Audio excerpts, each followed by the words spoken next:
Sí, se oye poquito. Pero tal vez es porque estamos aquí. Hello, guys. We're gonna start our interview. Today we have Heidy Seo in the show, one of our hosts, and she's gonna talk about Airbnb. Heidy Seo has been doing this for a couple of years. He has managed right now about 14 units, and we will talk about how she started, how she has created her Airbnb experience, and up to the point to being an ambassador for Airbnb. So let's give a great applause to my wife. So here we're gonna start the interview. Do you want to say something about your first experience? I mean, let's start with who is Heidy Seo, the Airbnb ambassador? Hello, guys. I'm Heidi, like mentioned before. Um, who is Heidi? That's like a very intense question, but let's just focus on Airbnb. So I actually graduated from mechanical engineering, and I have a master's in systems engineering from the University of Texas at El Paso. I've been in business ever since I can remember. I'm a family-owned business that we've been managing for a long time. So for me, business has always been easy, let's say it that way. Um, but I guess the main thing that I'm right now is, even though I have an engineering background, my heart belongs to hospitality and designing. So I had a lot of great experiences during my university years, and one thing that I really knew was that I loved design. Even though now I'm not really using it to what was meant to be with engineering, I've made my way more into like an interior design and remodeling and doing all that stuff. But of course, it took a lot of, I guess, ups and downs to get to this point. It's not something that came, I guess, magically for me. It was kind of like a learning experience throughout the whole ride. So I do want to point out that the reason you see all these chairs behind me, it's because we're actually inside our venue that we have here located in El Paso, downtown El Paso. So that's one of the projects that we also did recently this COVID time. So who is Heidy Seo? I'm not really sure, but I can tell you this. I'm a wife, I'm a mother, I'm an engineer, and I'm a designer at heart. So I think I can leave it there. Okay, so let's continue with the next question. So right now, like Heidi said, we're in the venue, and there's a lot of echo that I can hear. But please deal with us. We're trying to get this right, as this is our second show. So the next question. Well, most of the questions were already answered with that question. Okay, so right now going directly into Airbnb, let's cut time. What does it take to make a great Airbnb experience? As a host or as a guest? Um, as a well, whatever you can have in your possession or in your control to offer that to the guest. I think the main thing will be great communication. I have 100% of my communication with Airbnb. And the reason is because I'm always on it. So like whatever happens, whatever message I get, like I try to immediately respond, because it might be a silly question, but it might be an important question. Sometimes what if they can't know where to, how to get here? Downtown is very complicated. So I always try to answer immediately, regardless of the time, regardless of what time it is. I always try to do that,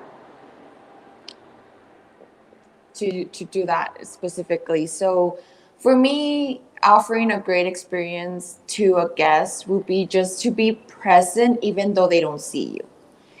The second thing would just be to offer whatever amenities that you would like to have whenever you have stayed at an Airbnb. For me, when I was traveling through Europe and these Airbnbs, like I always found that they had a lot of things to offer that I might have forgotten. And that was something that I always took to heart. So I was like, okay, you know what? What if they forgot their charger? What if they forgot their USB port? It's little things that you don't think because you're like, oh, well, you don't leave without your phone, right? But what if you forgot your charger? So I always try to leave multiple chargers for various phones, Android or C type, Apple. We always try to do that for sure. Because that was something that for me, what would I do if I didn't have my charger and I was out seeing or something? And even though El Paso, it's not like a very tourist, city. Either way, some people come here to work, some people come here to just catch a game or stuff like that. So, we try to offer all those things that we feel that would mean a lot to us if they were there. So for me, I guess to answer your question briefly would be having great communication with your guest the moment they check in, the moment they book actually, or even before then. Sometimes they have questions before trying to like decide if they want to stay in your apartment or not. So I'm always very quick to respond. And the second thing would just be, offering amenities that you would feel like you would be grateful if they were there for you if you were needing. For women, I feel like conditioner, it's like it has to be there, right? But what about pads? What about tampons? Like it's stuff like that you don't think about because you're like, well, but no, like I have like this welcome basket or forget stuff basket. And, it's just going to save you a trip to the drugstore. It's going to save you a trip to the pharmacy. It's going to save you a trip to Walmart. So if I can offer you that, then I feel you value the the time that you spend here, and you don't feel like, oh, it wasn't worth it. At least it was time saving in that case. So I would say that would be it. Perfect. Now, going a little bit back on your first experience going into Airbnb, what was the idea?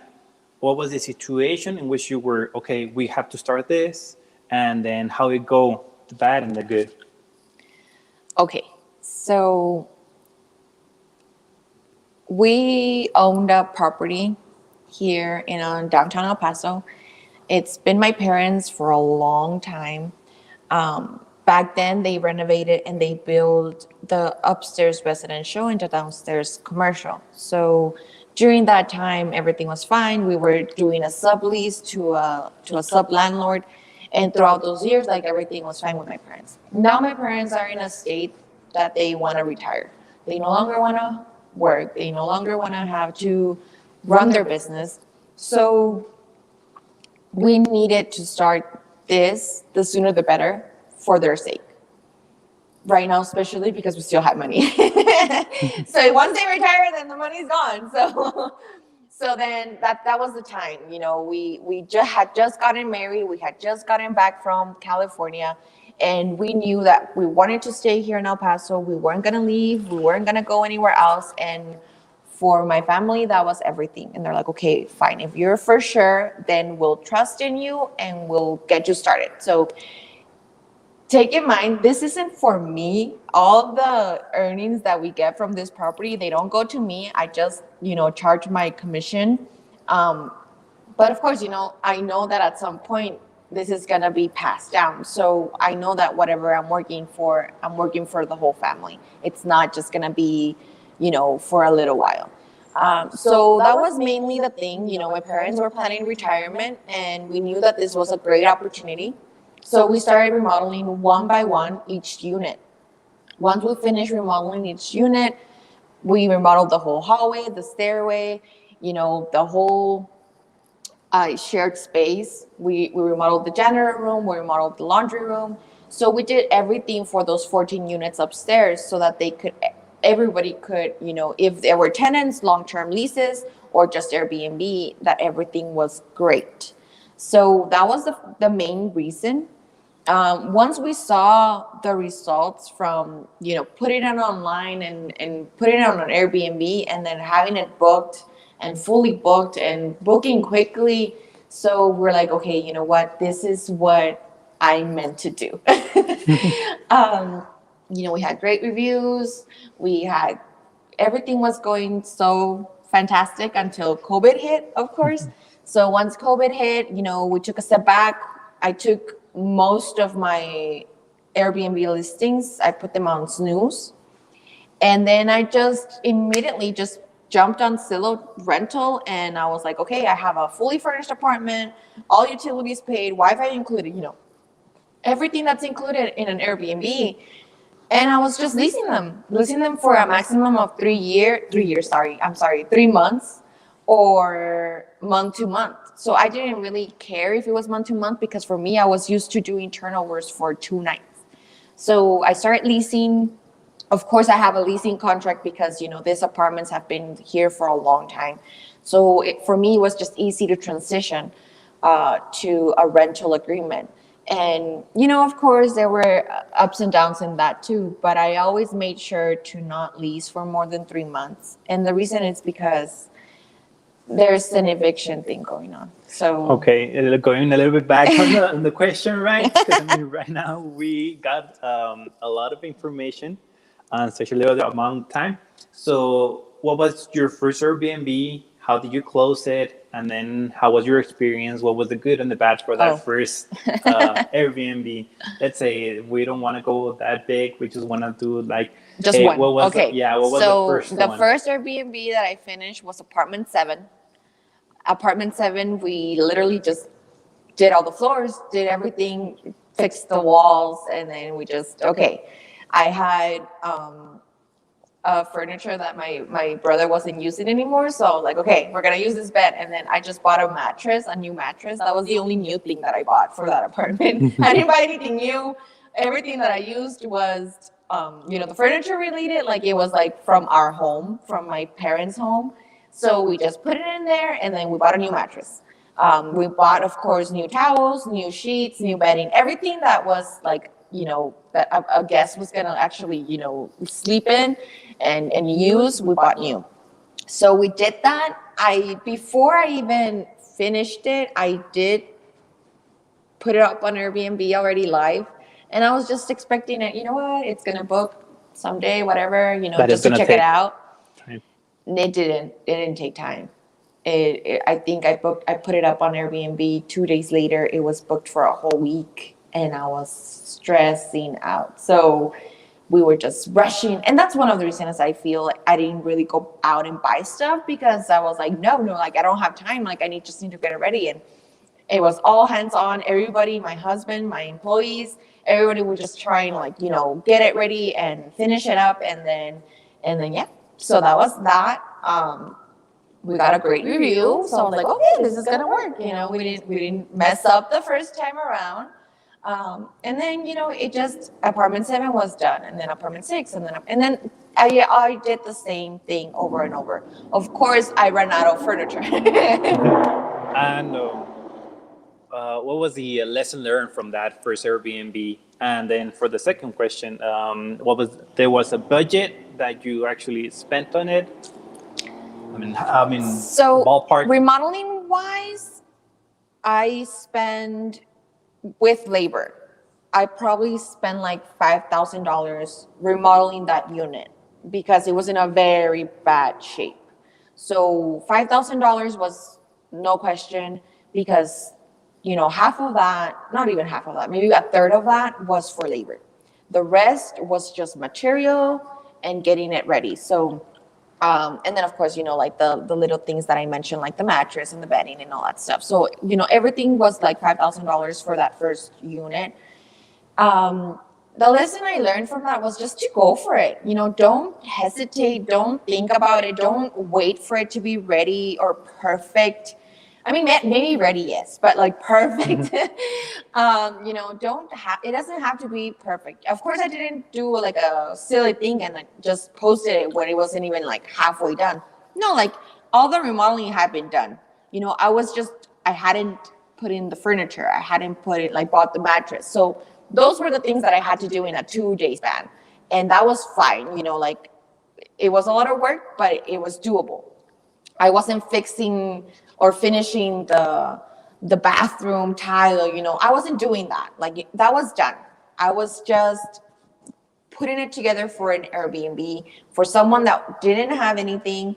They were just coming in with a luggage and they wanted to have towels, to have shampoo, conditioner, body wash, all those things. That was the 2 days thing that I had to rush onto it. So my experience and what I recommend would just be, once you know that you're almost there, that you're on the finish line and you're just gonna, do some tricks or add a little bit extra, just put it on Airbnb. You don't have anything to lose. I mean, you're just gonna earn money and hopefully you'll enjoy it and you'll feel like that's something that you want to continue doing. So yeah, I would say just go for it. Don't be scared and don't wait for it to be perfect.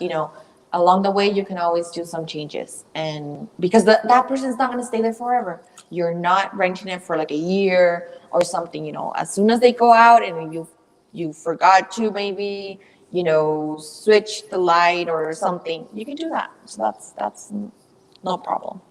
Okay, and this question is directly from one person that wants to start an Airbnb. So, what tools do you use to analyze the potential on an Airbnb unit? So for us, we really do go out and scout the location. We didn't have a choice here for this unit, but we have now acquired different units. We have a duplex, maybe like 5-6 minutes from here. So that was something that we really do now that we have to buy new property and remodel. So we scout the location, we try to check it out and see the surroundings, the neighborhood, everything that's around it, that it's not gonna make a guest feel unsafe. I think that's mainly the first thing, like that it's not sketchy. And then for tools, the only thing that I've used recently, it's called All the Rooms. And I actually saw it on a Netflix show that's called Stay Here. So I've learned a lot, throughout the time. I do a lot of research. I do a lot of homework. So when I saw that, I started investigating. And then they only charged me $99 for a year. What they do is that they, check whatever city you give them or zip code you give them. And then they'll send you every month what's going on in there. Like they'll send you the occupancy rate. They'll send you how much money it's making. They'll send you how many listings are live in that area that you are requesting. So there's like some information. So if you want to do something, but you're not sure where, you could probably do that and then it'll give you more information.